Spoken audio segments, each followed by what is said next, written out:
What if you went to bed one day suffering from what you thought was the common cold and then woke up a couple of weeks later with no memory of the past 2 decades?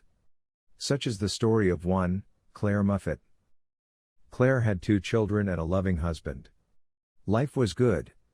One day it appeared as if her son Max may have caught a cold from a kid at school. She gave him some regular flu medicine and didn't give it much thought. Later that day she too started having such symptoms, so she took some medicine and went to bed early. The next morning, she didn't wake up at her usual time. Her husband Scott thought he'd let her rest to recuperate from the cold and lethargy that she was feeling on the previous night. However, when he tried to wake Claire up, he was unable to do so. She was breathing, but unresponsive to Scott's attempts. Scott knew this was something serious. He had a terrible feeling about it as his heart started to sink. He thought that Claire was having a stroke. He immediately called for medical help and Claire was rushed to the nearby hospital. When she reached there, she started to have seizures and was put on oxygen for 7 days. Scott was right beside her throughout her stay at the hospital as he'd sit there wondering what was wrong with her. The doctors planned to put her in a state of forced coma in hopes of speeding up the healing process. Luckily, the plan worked. Claire started to respond well to the treatment. She eventually woke up after 2 weeks. It was strange how she would see things that were not there. She'd complain that the hospital room was full of wasps. She'd make up strange things out of delirium, like calling Phil Collins her cousin.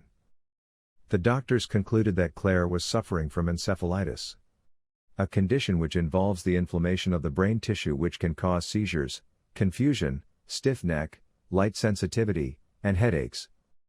As time would tell, the whole ordeal had changed her. Days went by and Claire seemed to be acting quite strange. It was like pieces of her memory had fallen out of her head. She could recognize Scott and the children but kept inquiring about their cats. Strangely enough, both the cats had been put to sleep.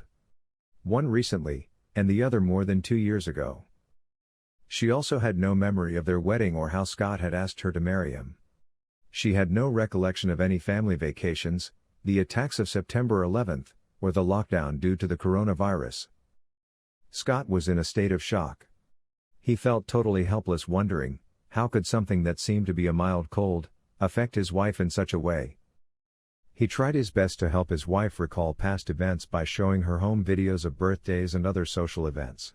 They'd go through their days looking at several photo albums in hopes of jogging Claire's memory. It was quite difficult for her to see herself in these pictures and not having a clue about them because of her sickness. Scott would have to break the news of deceased relatives to Claire once more, which would cause her to try and make peace with it all over again. According to Claire's neurologist, her memory should have improved a lot by now, if not fully recovered, but that was not the case. The condition had caused Claire, a freelance journalist, to make some life-altering changes like giving up driving among other things. Still, she tried to stay positive and live life with an open mind. She'd think that if the memories of her past had faded away, she would live life to the fullest and make new ones. Scott would often joke about wrapping her pricey bags and then gifting them to her yet again to look like the greatest husband ever. It's stories like these that make you realize that good health is not a guarantee. When you're hale and hearty, you should always try to enjoy the happiness in life and cherish the presence of the loved ones around you.